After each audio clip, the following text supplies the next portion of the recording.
Hello friends, உங்கள் கூட உங்களுக்கு என்ன வகையான உறவு இருக்குங்கிறத பற்றி தான் இன்றைக்கி பதிவில் நம்ம பார்க்க போகிறோம்.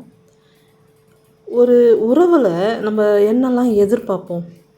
அன்பு, பாசம், அக்கறை, விசுவாசம், நேர்மை, நன்றியுணர்வு, புரிதல், இரக்கம், ஆறுதல், இணக்கம், இதெல்லாம் எதிர்பார்ப்போம் இல்லையா? எந்த உறவில் இதெல்லாம் இருக்கோ அந்த உறவு ஆரோக்கியமான உறவாக இருக்கும். அப்படி ஒரு உறவு கிடச்சிட்டா நம்ம ரொம்ப லக்கியாகவும் பிளஸ்டாகவும் ஹாப்பியாகவும் ஃபீல் பண்ணுவோம். ஒருவேளை அந்த ஒரு ரிலேஷன்ஷிப்பில் வெறுப்பு, துரோகம், அவமரியாதை, அலட்சியம், மோதல்கள் இது மட்டுமே இருந்தால் அது அன்ஹெல்தி இல்லைன்னா டாக்ஸிக் ரிலேஷன்ஷிப்பாக இருக்கும். அப்படி ஒரு உறவில் நம்ம இருக்கும்போது ரொம்ப அன்லக்கியாக, அன்பிளஸ்டாக, அன்ஹாப்பியாக ஃபீல் பண்ணுவோம். இப்போது இதே கான்செப்டை உங்கள் கூட உங்களுக்கு இருக்கிற ரிலேஷன்ஷிப்க்கும் பொருத்தி பார்க்கலாம். உங்கள் மேலே உங்களுக்கு அன்பு, பாசம், அக்கறை, விசுவாசம், நேர்மை, நன்றியுணர்வு, புரிதல், இரக்கம், ஆறுதல், இணக்கம் இதெல்லாம் இருந்துச்சுன்னா உங்களுக்கு உங்கள் கூட ஹெல்த்தி ரிலேஷன்ஷிப் இருக்குதுன்னு அர்த்தம்.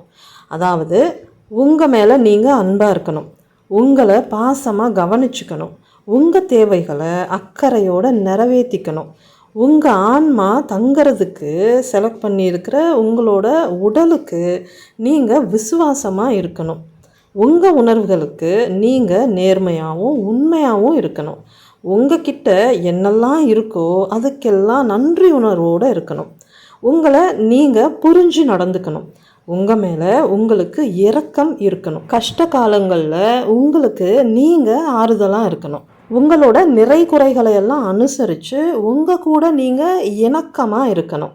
அப்படியெல்லாம் இருக்கிற பட்சத்தில் உங்களை நீங்கள் நேசித்து பத்திரமாக பாதுகாக்கிறீங்கன்னு அர்த்தம். உங்கள் கூட உங்களுக்கு ஒரு ஹெல்த்தியான ரிலேஷன்ஷிப் இருக்குதுன்னு அர்த்தம். இந்த ஜனனம் எடுத்ததுக்காக ரொம்ப லக்கியாகவும் பிளஸ்டாகவும் ஹாப்பியாகவும் ஃபீல் பண்ணுவீங்க. அப்படி இல்லாமல் உங்கள் மனசு பூராவும் வெறுப்பு, துரோகம், அவமரியாதை, அலட்சியம், சங்கடம், மோதல்கள் இந்த மாதிரியான உணர்வுகள் இருந்தால் உங்கள் கூட உங்களுக்கு டாக்ஸிக் ரிலேஷன்ஷிப் இருக்குதுன்னு அர்த்தம். அது எப்படி? இந்த உணர்வுகள் எல்லாம் நமக்கு யார் கெடுதல் பண்ணுறாங்களோ அவங்க மேலே நமக்கு இருக்கிற உணர்வுகள் தானே அப்படின்னு நீங்கள் கேட்கலாம். ஆனால் நல்லா யோசிச்சு பாருங்கள், உங்களை நீங்களே சபிச்சுக்கும்போது உங்களை நீங்கள் வெறுக்கிறீங்கன்னு அர்த்தம். உங்கள் தேவைகளை நீங்கள் நிராகரிக்கும்போது உங்களுக்கு நீங்களே துரோகம் பண்ணிக்கிறீங்கன்னு அர்த்தம். மற்றவங்க உங்களை சிரமப்படுத்துறதுக்கு நீங்கள் அனுமதிக்கும் போது உங்களை நீங்களே அவமதிக்கிறீங்கன்னு அர்த்தம். உங்கள் ஃபிசிக்கல் ஹெல்த் மேலேயும் மென்டல் ஹெல்த் மேலேயும் இமோஷ்னல் ஹெல்த் மேலேயும் அக்கறை இல்லாமல் இருக்கும்போது உங்களை நீங்களே அலட்சியப்படுத்துறீங்கன்னு அர்த்தம். மற்றவங்களோட கருத்துகளுக்கும் எதிர்பார்ப்புகளுக்கும் முக்கியத்துவம் கொடுத்து உங்களை நீங்களே சங்கடப்படுத்திக்கும் போது உங்கள் மேலே உங்களுக்கு கொஞ்சம் கூட இரக்கமே இல்லைன்னு அர்த்தம். உறவுகளை காப்பாற்றிக்கணுங்கிற பயத்தில் அவங்க உருவாக்குற பிரச்சனைகளை சகிச்சுக்கிட்டு போகும்போது உங்கள் கூட உங்களுக்கு இருக்கிற அந்த உறவில் நீங்கள் இணக்கமே இல்லாமல் இருக்கீங்கன்னு அர்த்தம். நீங்கள் இந்த மாதிரியெல்லாம் இருந்தால் அப்போது உங்கள் கூட உங்களுக்கு ஆரோக்கியமான சுமூகமான உறவு இல்லைன்னு தான் அர்த்தம். உங்களோட செல்ஃப் ரிலேஷன்ஷிப் ரொம்ப டாக்ஸிக்காக இருக்குதுன்னு அர்த்தம். இப்படி ஒரு டாக்ஸிக்கான செல்ஃப் ரிலேஷன்ஷிப்பில் நீங்கள் இருக்கும்போது இந்த ஜனனம் எடுத்ததுக்காகவே நீங்கள் ரொம்ப வருத்தப்படுவீங்க. ஏண்டா பிறந்தோன்னு உங்களை நீங்களே நொந்துப்பீங்க. ரொம்ப அன்லக்கியாகவும் அன்பிளஸ்டாகவும் அன்ஹாப்பியாகவும் ஃபீல் பண்ணுவீங்க. சிம்பிளாக சொல்லணும்னா உங்கள் கூட உங்களுக்கு ஒரு ஆரோக்கியமான உறவு இருந்தால் உங்கள் வேல்யூ என்னங்கிறது உங்களுக்கு தெரியும். உங்கள் லைஃப்பை உங்களுக்கு பிடிச்ச மாதிரி வாழணும்னு யோசிப்பீங்க. எதுக்காகவும் யாருக்காகவும் காம்ப்ரமைஸ் ஆகவே மாட்டீங்க. உங்கள் நலன் மேலே உங்களுக்கு அக்கறை இருக்கும். யாரும் உங்களை எக்ஸ்ப்ளாய்ட் பண்ணவோ மிஸ்யூஸ் பண்ணவோ அப்யூஸ் பண்ணவோ இல்லைனா சின்னதாக ஹர்ட் பண்ணவோ கூட அனுமதிக்கவே மாட்டீங்க. ஆனால் உங்கள் கூட உங்களுக்கு ஆரோக்கியமான உறவு இல்லைன்னா, அதாவது நீங்கள் டாக்ஸிக்கான செல்ஃப் ரிலேஷன்ஷிப்பில் இருந்தீங்கன்னா உங்களோட வொர்த் என்ன அப்படிங்கிறத நீங்கள் ரியலைஸ் பண்ணவே மாட்டீங்க. அதாவது செல்ஃப் எஸ்டீம் இருக்காது. உங்கள் நலன் மேலே உங்களுக்கு அக்கறை இருக்காது, உங்கள் மேலே உங்களுக்கு மரியாதை இருக்காது. ரொம்ப ஈஸியாக சிச்சுவேஷன்ஸ்க்கும் ரிலேஷன்ஷிப்ஸ்க்கும் நீங்கள் காம்ப்ரமைஸ் ஆகிடுவீங்க. மற்றவங்க கண்ட்ரோலில் உங்கள் லைஃப்பை கொடுத்துட்டு அவங்களால உங்களுக்கு வர்ற பாதிப்புகளை எல்லாம் சகிச்சுக்கிட்டு வாழ்ந்துக்கிட்டு இருப்பீங்க. உங்கள் லைஃப் எவ்வளோ பெயின்ஃபுல்லாக இருந்தாலும் அதையெல்லாம் அப்படியே கண்டினியூ பண்ணுவீங்க.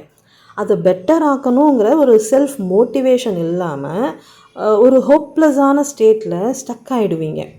உங்களை நீங்கள் உயிராக நேசிக்கிற பட்சத்தில் உங்களை பாதுகாப்பாகவும் சந்தோஷமாகவும் வச்சுக்கிறதுக்காக நீங்கள் எந்த ரிஸ்க்கை வேணாலும் எடுக்க தயாராக இருப்பீங்க. உங்களை நீங்களே வெறுக்கிற பட்சத்தில், உங்களை ஜென்ம விரோதியாக பார்க்குற பட்சத்தில் உங்களை நீங்களே கைவிட்டுடுவீங்க. உங்கள் பாதுகாப்புக்காகவும் சந்தோஷத்துக்காகவும் எந்த ரிஸ்க்கும் நீங்கள் எடுக்க மாட்டீங்க. ஸோ இதையெல்லாம் தெளிவாக யோசித்து பார்த்து உங்கள் கூட உங்களுக்கு இருக்கிற உறவை மறுபரிசீலனை பண்ணுங்கள். பேரண்ட்ஸ் கூடயும் கூட பிறந்தவங்களோடையும் லைஃப் பார்ட்னரோடையும் இருக்கிற உறவு சிக்கல்களை சரி பண்ணணும்னாலும் சரி, அந்த உறவுகள் சார்ந்த சரியான முடிவுகளை எடுக்கணும்னாலும் சரி, முதல்ல உங்கள் கூட உங்களுக்கு இருக்கிற உறவு சரியாக இருக்கணும். செல்ஃப் ரிலேஷன்ஷிப்பில் self awareness, self acceptance, self care இதெல்லாமே இருக்கணும். உங்கள் கூட உங்களுக்கு இருக்கிற உறவு மற்ற எல்லா உறவுகளை விடவும் மிக முக்கியமான ஆழமான ஆத்மார்த்தமான உறவாக இருக்கணும். உங்கள் கூட உங்களுக்கு இருக்கிற அந்த ஆரோக்கியமான உறவு உங்களுக்குன்னு ஒரு நிலையான சுய கருத்து இருக்கிறத குறிக்கும். நீங்களாக இருக்கிறதுல ரொம்ப கம்ஃபர்டபுளாக இருக்கீங்கிறதையும் குறிக்கும். செல்ஃப் ரிலேஷன்ஷிப் ஹெல்த்தியாக இருந்தால் நீங்கள் செல்ஃப் சாட்டிஸ்ஃபைடாகவும் இருப்பீங்க. நீங்கள் முழுமையாக ஃபீல் பண்ணணுங்கிறதுக்காக இன்னொரு உறவை தேட மாட்டீங்க. அப்படின்னா நம்மளுக்கு வேறு யாரோட ரிலேஷன்ஷிப்பும் அவசியமே இல்லையான்னு கேட்டால் அது அப்படி கிடையாது. கண்டிப்பாக உறவுகள் ரொம்பவே அவசியம். ஆனால் அது உங்களை முழுமையாக்கிறதுக்கான ஒரு உறவு தேடலாக இருக்கக்கூடாது. 2 முழுமையான ஆன்மாக்கள் ஒன்று சேர்ற உறவாக இருக்கணும். அதுதான் ஆரோக்கியமான உறவாக இருக்க முடியும். 2 முழுமை அடையாத ஆன்மாக்கள் ஒன்று சேரும்போது அந்த உறவு முழுமை அடையாது. திருப்தி இல்லாத ஒரு உறவாக தான் அது இருக்கும். உங்கள் கூட உங்களுக்கு என்ன மாதிரி ரிலேஷன்ஷிப் இருக்குங்கிறத பேஸ் பண்ணி தான் உங்களோட மென்டல் ஹெல்த்தும் எமோஷ்னல் ஹெல்த்தும் பாதிக்கப்படும் இல்லை பாதுகாக்கப்படும். ஸோ உங்களோட செல்ஃப் ரிலேஷன்ஷிப் ஹெல்த்தியாக இருக்கிற பட்சத்தில் உங்கள் மென்டல் ஹெல்த்தும் எமோஷ்னல் ஹெல்த்தும் ஸ்டேபிளாக இருக்கும். அதே மாதிரி ஹெல்த்தி மென்டாலிட்டி இருக்கிறவங்களோட உங்களுக்கு கனெக்ஷன்ஸ் க்ரியேட் ஆகும். லைஃப் ரொம்ப கன்ஸ்ட்ரக்டிவாகவும் ப்ரொடக்டிவாகவும் இருக்கும். ஸோ உங்கள் கூட உங்களுக்கு இருக்கிற உறவு எப்படி இருக்குதுன்னு யோசிங்க. ஒருவேளை டாக்ஸிக்காக இருந்தால் அதை சரி பண்ணுங்க. இதெல்லாம் நடக்கணும்னா உங்களை நீங்கள் பர்ஃபெக்டாக மாற்றிக்கணும்னு எந்த அவசியமும் இல்லை. உங்களை நீங்கள் உணரணும். உங்கள் நிறை குறைகளோட உங்களை நீங்கள் அப்படியே ஏற்றுக்கணும். ஒவ்வொரு நாளும் உங்களோட பெட்டர் வேர்ஷனாக நீங்களே மாறணும். இதெல்லாம் நடக்கணும்னா உங்களோட செல்ஃப் ரிலேஷன்ஷிப் ரொம்ப ஹெல்த்தியாக இருக்கணும். யாரெல்லாம் உங்களோட செல்ஃப் ரிலேஷன்ஷிப்பை சரி பார்த்து அதில் இருக்கிற சிக்கல்களை சரி பண்ண போகிறீங்கன்னு கமெண்ட் செக்ஷனில் சொல்லுங்கள். பத்திரமா இருங்க, பாதுகாப்பாக இருங்க, சந்தோஷமாக இருங்க. Bye friends.